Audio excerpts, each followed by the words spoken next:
The first punch did not land when the judge said my name. It landed 3 months after I walked out of that building they called freedom.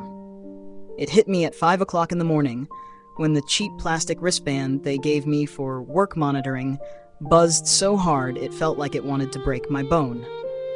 I opened my eyes, and for a second, I forgot where I was. Then the truth crawled back up my spine. I was out of prison, yes, but I was not free.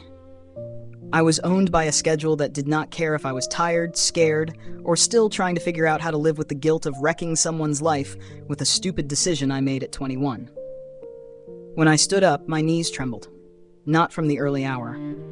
From the reality that I had traded the sound of metal doors slamming for the sound of supervisors yelling, time clocks screaming, and machines demanding bodies more than they demanded skill. I kept telling myself this was the price I had to pay. This was the way back into the world. But each morning felt like another sentence added to the first one. What they do not tell you is that after prison, you do not get to choose your job. You take whatever they hand you because the alternative is losing everything again. They call it an opportunity. I call it a leash. The wage they offer barely counts as money. It feels like a reminder. You messed up, and now you owe us. My hands shake every time I sign in because I know I am not there to learn or grow. I am there to survive. And you probably think freedom means walking wherever you want, whenever you want. But imagine waking up every day knowing your past can still drag you back inside if you make one wrong move. Imagine knowing that if you quit this job, you lose the only thing keeping the system from swallowing you whole. I took a deep breath this morning, letting the cold fear sit in my chest. I told myself I could do another day. But the truth is simple. I walked out of prison, and somehow, I walked into another one. I was not always this version of myself. Sometimes I try to remember what it felt like to be 21 without the weight of a record, without the echo of sirens still living in my chest. But memory is strange. It does not play like a movie. It punches like a flash. I see my hands on the steering wheel. I see the moment I blinked longer than I should have. I hear the metal. I hear the scream. Then everything goes silent, as if the world holds its breath to watch me ruin my own life. Growing up, I was the type of girl who believed mistakes were something you fixed with an apology and a promise. No one taught me what happens when a mistake becomes a crime. No one taught me how guilt sets its teeth into your skin and refuses to let go. My family looked at me differently after that night. Not because they stopped loving me, but because they could not unsee what I had done. I could not unsee it either. Inside those 3 months behind bars, I learned a different kind of education.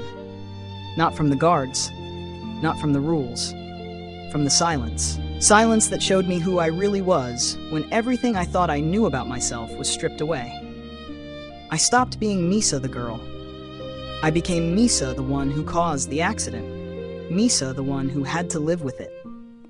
When I walked out after serving my time, they handed me a stack of papers and one sentence: "Find work or you violate your release."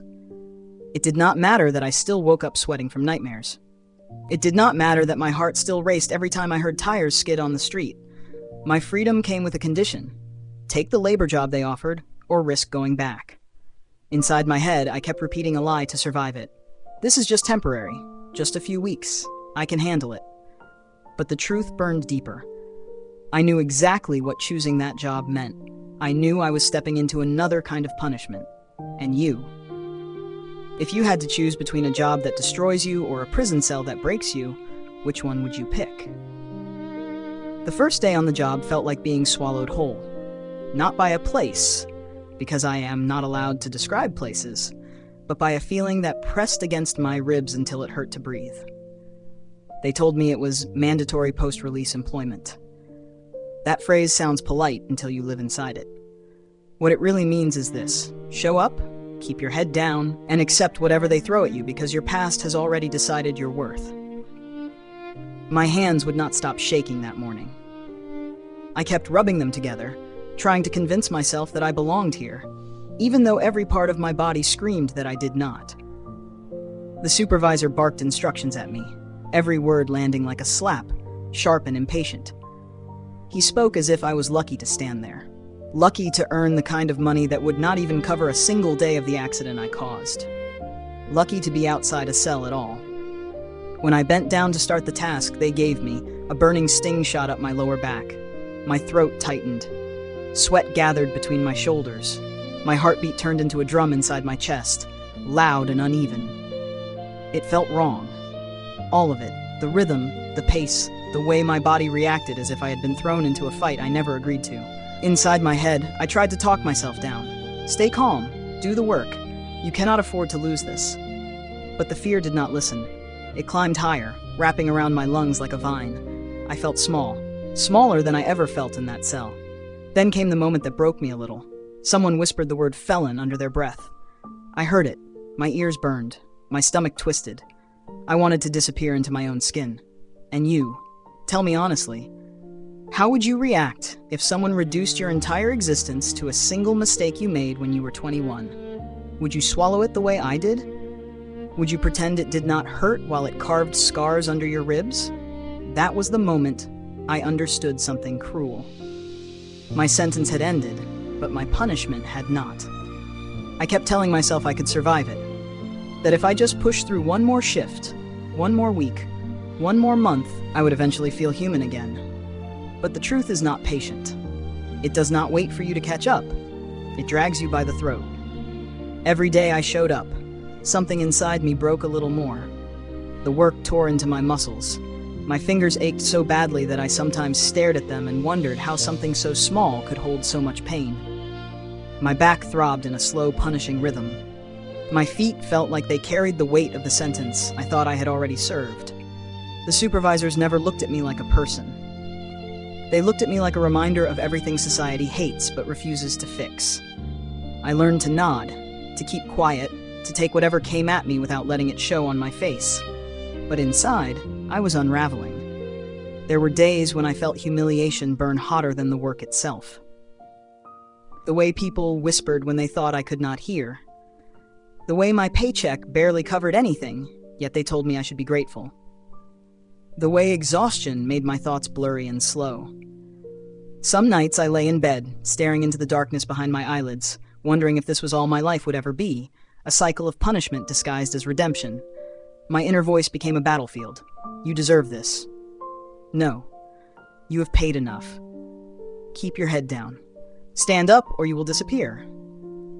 The conflict never stopped. It gnawed at my mind like a slow fever. I started forgetting to eat. My hands trembled even when I was not working. I felt myself shrinking into a version of Misa I barely recognized. A girl who moved, spoke, and breathed as if waiting for permission that never came. The loneliness was worse than the labor. When you feel like you do not belong anywhere, even your own skin becomes a hostile place. And you, tell me, do you still believe second chances are real? Or do you think they're just stories people tell so they do not have to look at the truth? Because the truth is simple. I was sinking, and I truly thought there was no way out. The breaking point did not arrive with a scream. It arrived with a whisper inside my chest, a quiet voice telling me that if I stayed silent one more day, I would lose whatever was left of myself. It happened during another endless shift, my hands trembling, my breath shallow, my body running on nothing but fear and habit. The supervisor snapped at me for moving too slow, and something inside me finally stopped bending. I felt the words rise before I could stop them. My heart hammered as if trying to break through my ribs, but I did not swallow it this time. I looked at him, really looked, and said in a voice that shook but did not break, "I am doing my job. You do not get to treat me like this." For a moment, everything inside me went silent. Not calm, not peace, just the stunned realization that I had finally said something I had been choking on for weeks. His eyes narrowed, his jaw clenched. I expected him to explode. Instead, he just stared at me like I had stepped out of line in a way that could not be forgiven. My body reacted first. My throat tightened, my palms burned, my vision throbbed at the edges. I felt the terror flood back in. The terror of losing this job, the terror of violating my release conditions, the terror of being dragged back into the same system that already ate 3 months of my life. But over that fear, something stronger flickered. Something I had not felt in a long time. Something like dignity. That night I could not sleep. I lay awake with my heart still racing, thinking about every word I said, every consequence that could fall on me. I thought about how easily they could claim I was non-compliant, and how quickly that could take everything away. But I also thought about the girl I was becoming, the girl who refused to disappear. If you are still here listening, you already know why this matters. It matters because survival is not just about staying alive. It is about refusing to let the world turn you into a shadow. The next morning, I made a decision. Not a dramatic one, not a brave one, just a necessary one. I decided I would not stay trapped in a job that fed on my fear. I did not know how I would leave it. I did not know what would come next. I only knew that staying meant losing the last piece of myself I still recognized. And for the first time since walking out of prison, I chose myself. I wish I could tell you everything changed after that moment. It did not. My life did not suddenly open up, and no miracle waited for me the next morning. What I did have was a small shift inside my chest, a quiet but steady sense that I did not have to let the world decide who I was going to be.